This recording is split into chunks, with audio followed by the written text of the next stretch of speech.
Дорогие друзья, северное садоводство – это очень интересная область, в которой многие наши экспериментаторы, садоводы якутские, делают уже, скажем так, не только первые шаги, но и уже могут поделиться какими-то своими положительными практиками.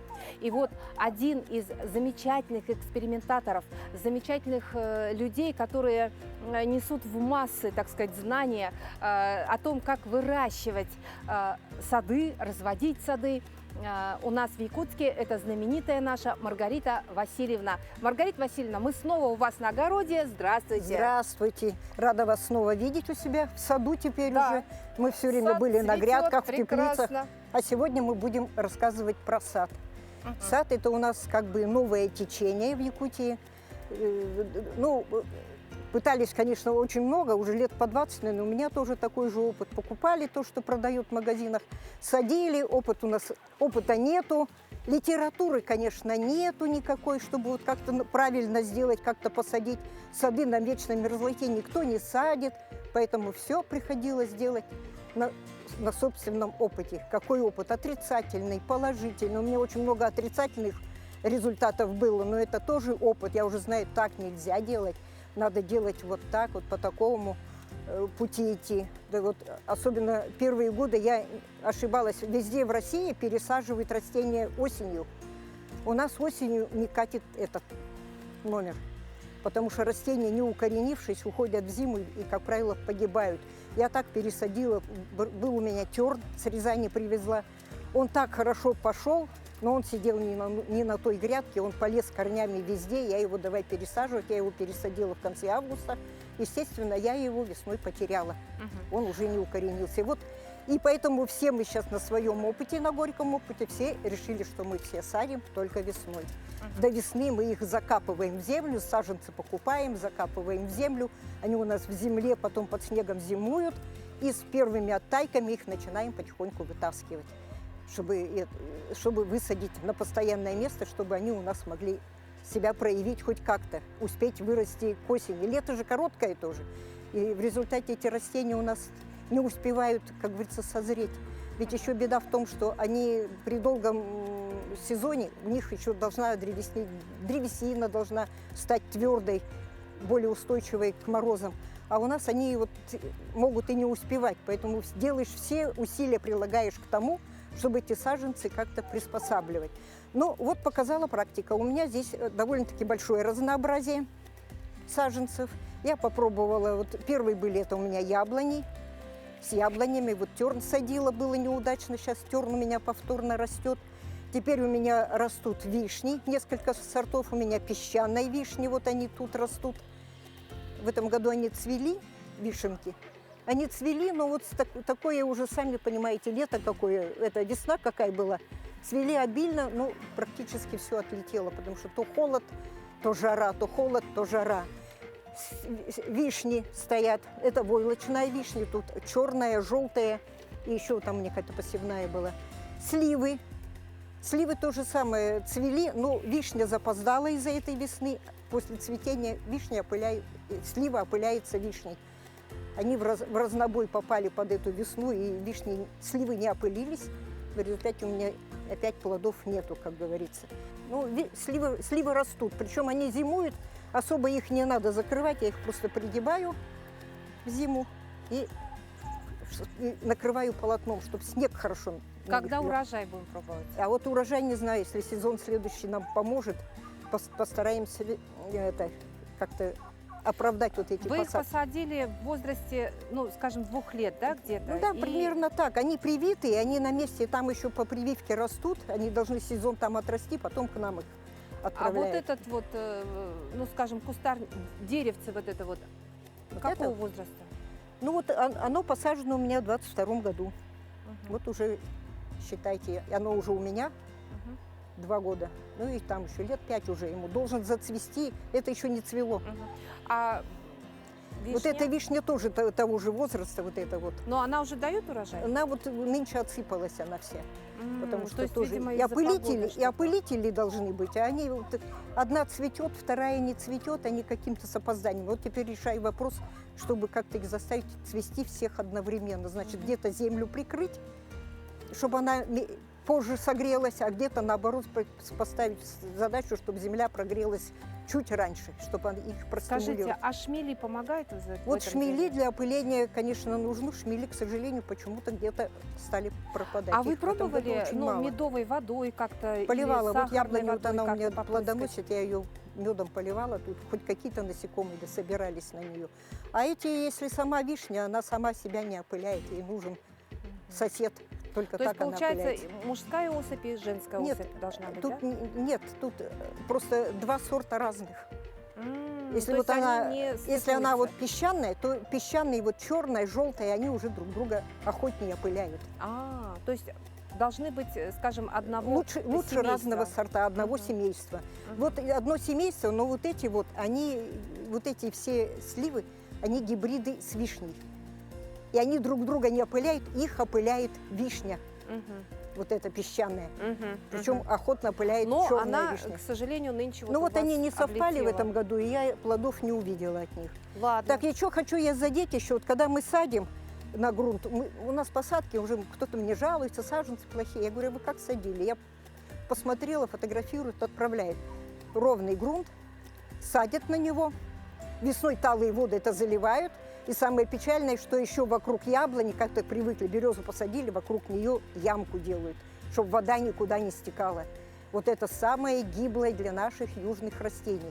Потому что у самого низа, у земли, у яблони и вообще у кустарников, особенно вишня от этого страдает, у них там как бы корневая шейка, и все дыхание происходит именно через эту шейку. Она, если она закрывается водой, лед намерзает, эта вода, она всю эту систему разрушает. Естественно, дерево целиком гибнет, и уже его не восстановить. А вот я сажу, у меня грунтовые воды как бы близко, я сажу еще, посмотрим, приподнимаю грядку, на грядку сажу. Потом само растение еще тоже садится на маленький холмик, чтобы когда тает вода, чтобы она вообще оттуда сбежала.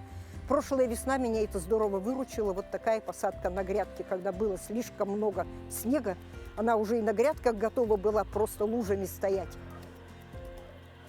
И мы ее И все это сбежало просто с грядок на дорожке, и по дорожкам вода ушла. В результате все кустарники мои сохранились. Это вот что я хотела насчет посадки. Теперь вот садим, когда мы их. Первое время мы их подкармливаем с мочевиной, чтобы они побыстрее у нас начали активно рост поднять, потому что у нас мочевины не хватает, азотных удобрений в почве у нас не хватает весной, потому что бактерии То есть не работают. самая первая подкормка, вот как вы посадили саженец в землю на пригорочек. Ну, немножко, чтобы оно взялось, потому что Мгм. если растение только-только посажено и поливать удобрением, будет ожог корней. Когда оно начинает, уже видим, что оно пошло в рост, немножко добавляем туда мочевинки, чтобы оно более активно начало расти. Я всегда использую где-то половинную норму того, что там рекомендует, потому что боюсь перекормить. Это азотом перекормить для южных растений, это как бы гибели подобно, потому что растение сильно бурно начнет расти, зеленые веточки, они к зиме не созреют. После этого, как мы даем вот это, они пошли расти, и с середины августа, середины июля уже переходим на подкормку фосфором. Фосфор у нас ускоряет корневую систему, развитие корневой системы, и на следующий год как бы закладываются плодовые почки. Он идет на плодоношение, потому что корневая система начинает хорошо работать, и растение уже способно заложить плодовые почки, цветочки, чтобы они в следующий год плодоносили. Ну а для того, чтобы растения наши перезимовали, очень важно их подкармливать калием, потому что калий повышает зимостойкость. И калийными солями можно поливать практически вот начиная с начала июля и до конца. Подкармливать и подкармливать помаленьку, все половинными дозами. Я не ложу туда так много, потому что я боюсь все это перекормить. На растения смотришь, как идет процесс. То есть вы вот эти все удобрения покупаете в магазине специальные, да? Вот сейчас у меня в ходу будет суперфосфат двойной. Начинаю, вот оно еще плодоносит яблони. То есть в июле это вот прям серьезная такая подкормка. Да, вторая, серьезная после подкормка. мочевины. Да, мочевина только в июне. В начале июня, июнь, потому что вот как раз когда погибшие азотные бактерии, перерабатывающие азот, их нет. Вторая большая подкормка. А это потом начинается вот суперфосфат. так. Можно использовать вот такие вот, где азота совсем мизер, это когда растение слабенькое еще. Можно дать ему чуть-чуть азота, в нашей почве все равно его будет маловато. И остальное здесь калий, фосфор. Вот эти вот я больше люблю такие вот. Это когда растение не плодоносит. Плодоносящее растение я предпочитаю поливать суперфосфатом отдельной форме, потому что тогда как бы на плодоношении дает ему силу в развитии корней. Тут только суперфосфат. Посмотрите, Ну и потом друзья. через 10 дней мы будем давать калий. Друзья дорогие, посмотрите, какие плоды уже вот на этой яблоне. Это яблоня, а какой сорт Это у подарок этой БАМу. яблони? Подарок БАМу. Яблочки не ахти. Какие будут Селекционеры, большие? это чьи селекционеры вывели? Это Новосибирск, Москва или кто? Ну, они идут у нас новосибирские. Мгм. А Посмотрите. занимается этим у нас бурятский питомник, мы Мгм. у них берем. У них Мгм. там климатические условия где-то очень близкие к нам, только что земля у них без мерзлоты. Мгм. А- Но вообще надо сказать, что, скажем так, 70% территории нашей страны в целом занимает, в общем, вот вечная Вон там мерзлота, сколько да? их. Поэтому морозостойкость саженцев, она, конечно, очень важна. Это При несомненно. любом садовом деле, так сказать, да, любое растение садовое, оно должно быть морозостойким. Подарок БАМу, вот так и называется, Подарок БАМу. БАМу. И действительно Еще подарок. есть, похожий на него есть первенец Вот эти Бурятии. плоды, ага, вот эти плоды, посмотрите, вот моя ладошка и вот плодик. Но Насколько они он еще, наверное, подрастет, подрастут, поднальется? грамм 30-40, может быть, будут они. Кисленькие, да? Ну, по вот вкусу. по вкусу не знаю, я еще не А, пробовала. вы еще не пробовали? Я не То есть пробовала, это они у вас первый год. первый? Ух Они ты! первый год вот она Ой, дает. как здорово. Дело в том, что я никогда их Ой, не тороплю, они чтобы такие они классные, плодоносили. такие Она вот у меня с хорошенькие. 22-го года, Ох. она стоит, я даже цветы с нее стряхивала, чтобы она вот массу как-то нарастила. Да-да-да, Был- чтобы и она стала чтобы более она стала сильной. мощная, сильная, чтобы она Более сильная. вынесла то, что она заложит. Мгм. И чтобы корневая система у Чтобы нее корни была у нее тоже- не пострадали Да, от да. этого. Так И вот. посмотрите, друзья, наша героиня посадила вот эту яблоню, подарок БАМу, в специальную грядку.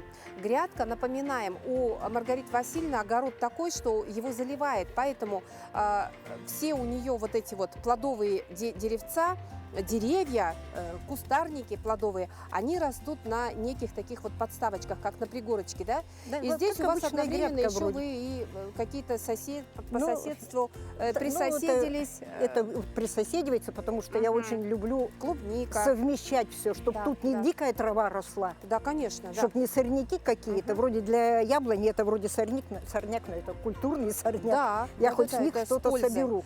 Теперь уже единственное придется мне что делать, потому что яблони уже вот это вот она плодоносит, я ее могу еще поливать, Мгм. потому что у нее плоды наливаются. Еще вопрос Деревце, такой. сейчас я договорю, деревце, которое не плодоносит, уже с середины июля, конец июля, полив надо ограничить, потому что полив стимулирует бурный рост. Мгм, Нам это мгм. совсем не надо, чтобы они вызревали, Чтоб они не затормозить. да, чтобы они не погибли в зимний период, да? Во время Да, и морозов. вот тут, вот, потому что насколько я уже сама опытная, я уже так приспособилась, теперь поливаю только края. Мгм. Потому что клубника, она плодоносит постоянно, ей нужно много воды. Я по краям поливаю, клубники хватает, а этим уже как бы вот там у меня стоят, не плодоносят. Я ее уже забываю про полив, она уже стоит. Дождя капнет, хватит. Скажите, а какого возраста вот это, дерево? Посадка 22-го, скорее всего, она или 19-го, как бы ее там где-то прививку делали.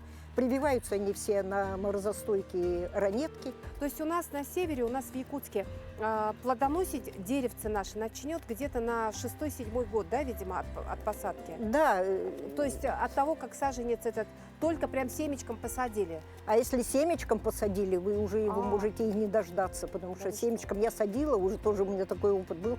8 лет, и яблони даже не цвели. Да, вы Зимует. М. Вроде все условия есть. Зимует, хорошо восстанавливается, плодов вообще А нет. Даже, почему? В чем проблема? потому что семенами, а семенами они себя вот так проявляют. Мгм. А я привитая, и она сразу, прививка растет, она уже способна на второй год цвести. Мгм. Но я вот там, есть у меня такие, я им не даю, просто цветы все обрываю. Скажите, а у вас вот здесь вот это вот что за Так, а это вот растение? другой вид вишни. А, это вишня. Вишня, это Еще вот на войлочная этой вишня. грядочке у вас вишенка растет. Тут в корнях у нее, у ножек у нее тут и вишенки стоят, вот это она тоже без хорошо зимует. прививки она выросла? Вот они, по-моему, эти без прививки садятся, косточками просто. Мгм. Ну вот она ничего неплохо зимовала, у меня там одна даже попробовала, у нее там вишенка есть, она один цветочек и вишенка, она самоопыляемая, что очень хорошо, но вкус Вот у это них, здорово. у них То вкус есть разный. получается, как вот, допустим, овощи, да, ну, есть же кабачки вот самоопыляемые, например, огурцы самоопыляемые. Точно так же и в плодовых... Ну, там немножко другая кустарников. история, там, потому что кабачки, партенокарпики, они вообще не нуждаются в опылении. Там никакой пыльцы не надо, здесь все-таки нужна пыльца. Мгм. То есть, вот видите, друзья, вот надо вот учитывать все вот эти вот нюансы. А при том, что Маргарита Васильевна имеет уже вот, ну, можно сказать, у нее накоплен за плечами очень хороший опыт, многолетний опыт, да, посадки плодово-ягодных деревьев, кустарников. И действительно прислушаться к словам, к советам нашего эксперта, ну, стоит. Те, кто действительно хочет заняться именно плодово-ягодными растениями. Давайте будем прислушиваться. Будем Так. работать. А дальше следующий сорт у нас какой? Вы говорили, у вас есть Антоновка. Про нее расскажем? Да, пройдемте туда. Ага. Антоновка у меня, вот она последняя посажена была. Мгм. Тут у меня вот это вот минусинская растет. Посадки это свежие довольно-таки, вот это минусинская. сорт Но что-то она вот минусинская. слабовато наращивает массу, но вроде как бы растет. А чтобы она немножечко нарастила массу, вот какое удобрение, кроме... И, да, то есть вы ее подкормили вот в июне я только азот, мочевиной? я только мочевиной подкармливала и все. Ну, сейчас тут вот боюсь что-то наливать, потому что уже идет период к тому, что ей лучше созреть, Мгм. чем нарастить зеленую бесполезную массу. Да, Лучше да. она пусть так стоит. Вот это у меня юнга, моя прививка на свою сама прививала, деревце пошло. Мгм. Это моя прививка юнга. Вот эта юнга у меня посажена на год старше, покупная юнга. Я от нее веточку привила на свое. Здесь у меня ягодная сидит, подстраховка. На нее буду прививать. На следующий год к ней буду прививать какую-нибудь полукультурную или культурную сюда к ней. Вот ее все отрежу и туда веточку поставлю. Мгм. И будет тут полезное дерево. Войлочное у меня еще тут есть. Войлочная у меня их Это 3 штуки. яблоньки все, да? Это войлочная вишенка. А, это вишня. Мгм. Вот. И везде То он есть смотрите, клубничка. друзья дорогие, как используется грядка. Грядка примерно у вас где-то метр, ну, чуть с Чуть больше, небольшим, да, чуть больше метра, и метра И полтора. на метра вот, 70, да, наверное. метр на 70. И посмотрите на этой грядке, как растут и уживаются очень многие растения. Тут я вижу даже лук-батон. А, это он случайно сюда попал. Но я Случайно. его не трогаю, пускай растет. Вот как интересно, да. И то есть здесь соседствует и вишня, и Дело в том, яблоньки. что у меня опыт был такой один печальный. Я брала, эту, как ее называть, черемуху, Мгм, посажу одно деревце, оно пропадает и пропадает. мгм. Вокруг него, естественно, я никого не сажу, я их ну, ухаживаешь ее, она все равно болеет, это черемуха. И я что сделала? Я потом взяла и принесла целое семейство. 6 или 7 штук. Хоть бы одно деревце потом заболело, они вообще не болели. Оказывается, растения очень любят жить в симбиозе, они между собой как бы поддерживают друг друга. Поэтому говорю, вот яблоню сажу, рядышком ей, наверное, не помешает другое какое-то растение, но поддержку оно будет чувствовать от соседа. В лесу же они растут все группами, Да, да, группами да, то есть не растут. отдельно. И не отдельно. Поэтому смысл садить одно дерево и вокруг него ничего. Я только не пускаю сюда траву, пылей, потому что он конкретно совсем задавит все растения, они погибнут, просто погибнут. Она все питание отбирает. Но вот немножко повышенной дозы приходится вносить удобрения. Сейчас суперфосфат с расчетом на клубнику. Повторно еще внесу, потому что клубника будет забирать, этим будет не хватать. А еще вот повторно- момент такой. Вы сказали, что 3 подкормки, они самые важные, и это за все лето. То есть в начале июня вносите мочевину, в начале июля суперфосфат. суперфосфат. И в где-то с августе... середины, конца июля вносим калийные соли. Мгм. И тут в этот период можно выносить вот комплексное, где там будет содержаться и азот, и калий, и микроэлементы.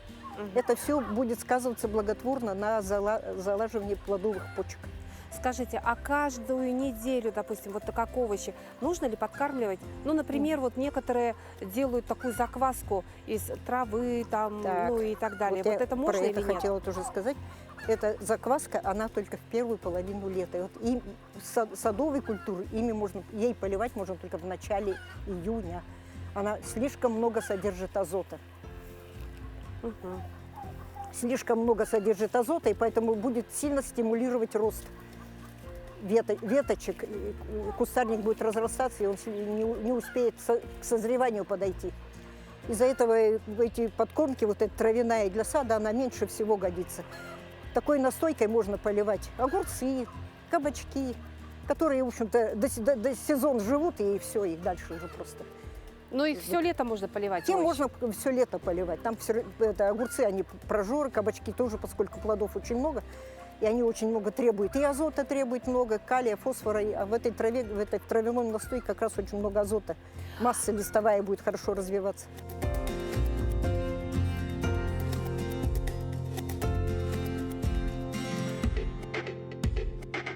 Дорогие друзья, вот Маргарита Васильевна сегодня в рамках нашей программы рассказала и, может быть, вдохновила многих из вас на вот такой вот подвиг – выращивать в своих садах очень многие плодово-ягодные культуры. А у Маргариты Васильевны, как вы увидели, растет очень много видов. Это и слива, это и вишня, это и яблони самых разнообразных сортов. Друзья дорогие, ну что, будем вдохновляться? И еще раз, вот самое важное в двух словах про яблони. Про яблони, да, про яблони. Так, я сразу хочу сказать, что есть такая примета. Если что-то показал, дескать, ты хвастаешься, после этого как бы все у тебя может пропасть, и Бог удачу не дает. Ни в коем случае я не хвастаюсь, я делюсь. И с этой подачей Бог тебя видит, Он тебе благоволит просто потом. Ну что про яблони? В общем-то, остается только держать, подбирать сорта. Нам главное подбирать сорта ранние, чтобы были, и летнего созревания, и главное, и самое последнее, это где-то осенние. Зимние сорта у нас, они просто, может, и прорастет до зимы, но зимой оно замерзнет, оно не будет готово к плодоношению. Садим все на бугорки, подкармливаем умеренно, чтобы не заливало водой, и чтобы они успевали созревать, бурно не тянулись в рост. На мне тоже такой был грех, у меня гибли растения, когда я излишний азот давала, потому что что-то не растет, я взяла и поляла, погибла, не выдержала зиму. Маргарита Васильевна, ну вот, ваш опыт, прям практический опыт, много лет вы занимаетесь этим, и, знаете, вот такой вот шикарный результат, я считаю. Дорогие друзья, вдохновляемся и пробуем.